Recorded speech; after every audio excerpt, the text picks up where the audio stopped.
faedah atau manfaat yang ketiga dan keempat dari rasa lapar. Yang ketiga adalah merasakan keprihatinan, merasakan kehinaan, menghilangnya kesombongan, yang itu semua kesombongan itu, sombong, gembira itu menjadi sumber orang berbuat menyimpang dan lupa dari Allah. Jadi kalau lapar itu muncul keprihatinan dalam dirinya, muncul juga rasa hina, hilang rasa sombong, di mana sombong itu sumber kealpaan pada Allah. Itu. Lah hati kita itu tidak akan merasa keprihatin, merasa hina, sebagaimana jika dilakukan hal lain melebihi dengan cara lapar. Karena ketika lapar itu hati menjadi tenang, menjadi khusyuk, bisa melihat kelemahan diri, ya, tidak suka mengundat-undat, ya. Terus wadaqat hilatuha, tidak suka merekayasa.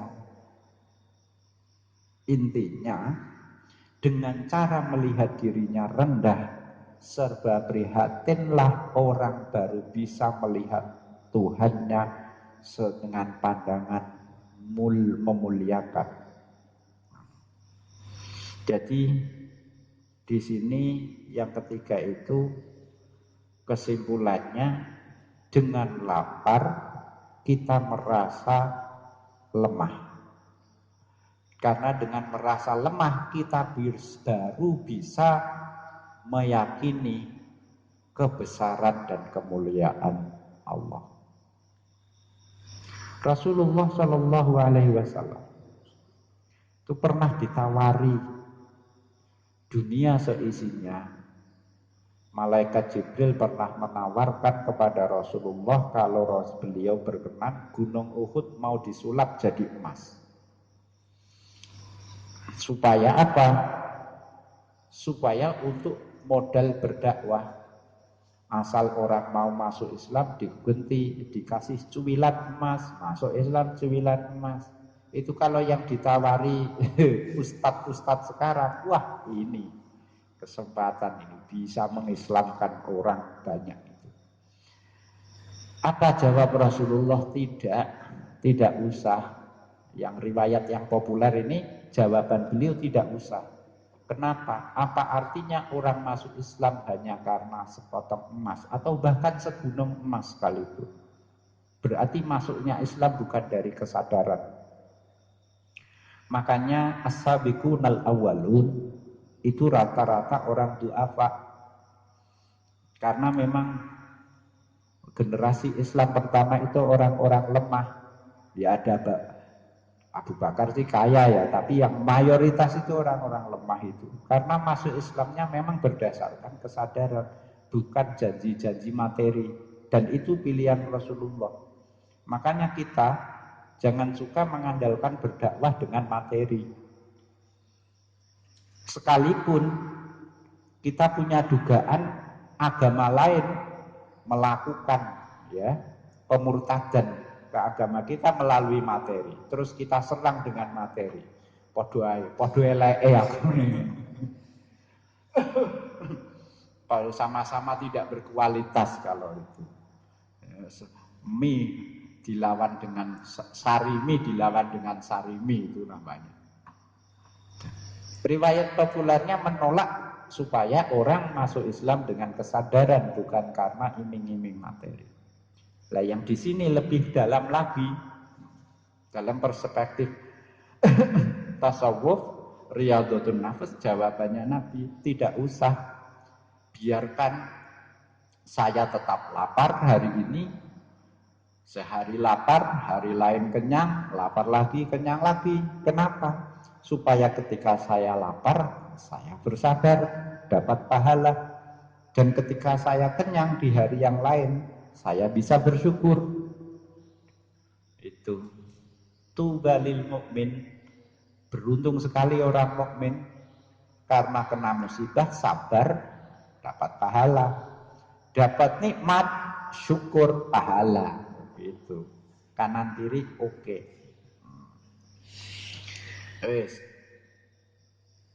Jadi lapar itu pintu surga, kenyang itu pintu neraka. Kalau kita semakin dekat di pintu surga, maka semakin jauh dari pintu neraka, begitu juga sebaliknya. Yang keempat, faedah lapar. Tidak mudah lupa musibah dan siksaan dari Allah, tidak lupa musibah yang dialami sesama manusia. Gitu. Tidak lupa nanti di akhirat itu ada berbagai kesulitan-kesulitan. Kalau kita lapar, kita akan mudah mengingat kelaparan orang lain dan laparnya besok di akhirat. Itu kalau kita lapar. Sebaliknya kalau kita kenyang, akan sulit mengingat orang-orang yang lapar kelaparan, apalagi mengingat lapar di akhirat besok. Jadi yang keempat ini lebih ke aspek sosial. Jadi kalau kita lapar, akan mudah mengingat orang-orang yang kelaparan, dan ingat pula kelaparan di akhirat. Kalau kita kenyang, sulit kita. Wis warak, wis gak mikir wong liya. Gitu. Yang namanya lapar di akhirat yang harus kita ingat itu apa? Kalau besok orang kelaparan di akhirat, di neraka, dikasih makan, tapi makannya dari pohon berduri, pohon yang pahit. La yusminu wa la yuni minju. Itu. Fa'awalu ma yukasihi minal bala'i alju.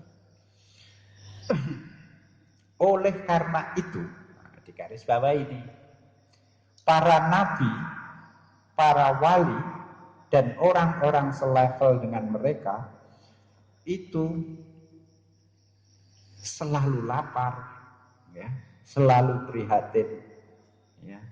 Supaya apa? Supaya beliau-beliau itu tetap ingat orang-orang lapar, itu ingat terus keprihatinan di hari akhir, di hari kiamat. Termasuk Nabiullah Yusuf alaihi salam. Nabi Yusuf itu sejak kecil menderita, dibully, difitnah saudara-saudaranya, ya toh? Disebut panjang ceritanya di surat Yusuf itu.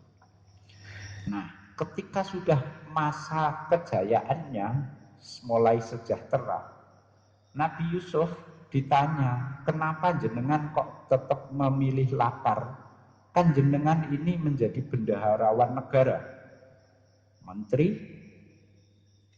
keuangan. Tuh. Kok tidak mengambil gajinya, memilih lapar? Apa jawaban Nabi Yusuf? Padahal sejak kecil prihatin loh ya. Ini awak kita itu kalau sudah prihatin saatnya sejahtera, wah ini mumpung sejahtera, haji mumpung. Dulu tidak, dulu prihatin terus kapan sejahtera?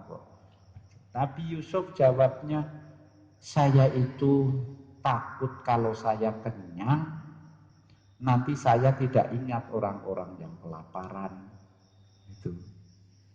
Itu supaya saya selalu ingat orang-orang yang kelaparan, maka saya pilih lapar. Ini aspek sosial. Faedah ketiga dan keempat. Al-faidah